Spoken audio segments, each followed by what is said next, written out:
Hello there from seminaries and institutes. How can you and me as seminary teachers help our young people to understand a little bit more about the new For Strength of Youth pamphlet?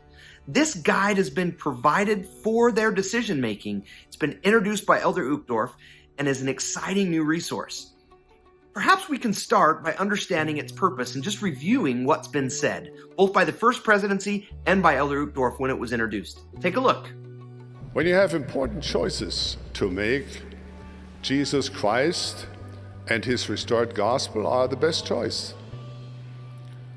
When you have questions, Jesus Christ and His restored gospel are the best answer. When you feel weak, Jesus Christ is your strength. This new version of For the Strength of Youth is subtitled A Guide for Making Choices. To be very clear, the best guide you can possibly have for making choices is Jesus Christ. So the purpose of For the Strength of Youth is to point you to Him. It teaches you eternal truths of His restored gospel, a truth about who you are, who He is, and what you can accomplish with His strength.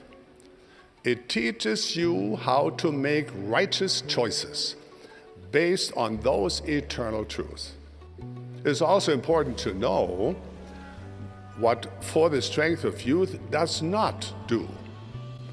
It doesn't make decisions for you. It doesn't give you a yes or no about every choice you might ever face. For the Strength of Youth focuses on the foundation for your choices. It focuses on values, principles, and doctrine instead of every specific behavior. I suppose the guide could give you long lists of clothes you shouldn't wear, words you shouldn't say, and movies you shouldn't watch. But would that really be helpful in a global church? Would such an approach truly prepare you for a lifetime of Christ-like living? Joe Smith said, "I teach them correct principles, and they govern themselves." Now, For the Strength of Youth is bold in declaring the doctrine of Jesus Christ. It is bold in inviting you to make choices based on Christ's doctrine. And it is bold in describing the blessings of Jesus Christ, which promises those who follow His way.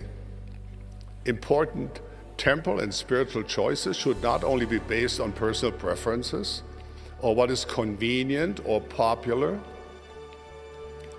The Lord is not saying, do whatever you want. He is saying, let God prevail. He is saying, come follow me. He is saying, live in a holier, higher, more mature way. He is saying, keep my commandments. Jesus Christ is our perfect example, and we strive with all the energy of our soul to follow Him. In the message from the First Presidency in the guide, they said the following: "This guide will help you build a solid foundation for making choices to stay on the covenant path. It will help you prepare to make sacred covenants in the temple, prepare to serve a mission, and find joy in following Jesus Christ throughout your life." So now that we have an understanding of the purposes of the For Strength of Youth guide, what can we do as seminary teachers? Let's figure out a way in our classrooms to have a conversation with our students on a regular basis, perhaps weekly. Perhaps invite your students to base their devotionals off some of the statements or sections of the For Strength of Youth guide. As you come across places in your teaching where a For Strength of Youth section really relates, take the time to explore what's said there and have conversations about it. Please don't create a program or have your students memorize sections, but in natural and normal ways, find places to have conversations with your students about what is contained in this new guide. Additionally, it will be important that seminary teachers and their classes don't make prescription about how certain standards are lived. Allow families to do that together with their young people. Our job is to explore the new guide and be a support alongside the family's efforts to do the same thing. This invitation, of course, necessitates that you and me take the time to study it as well, and in your own way, come up with a way to incorporate what is being taught and learned there in your own classroom.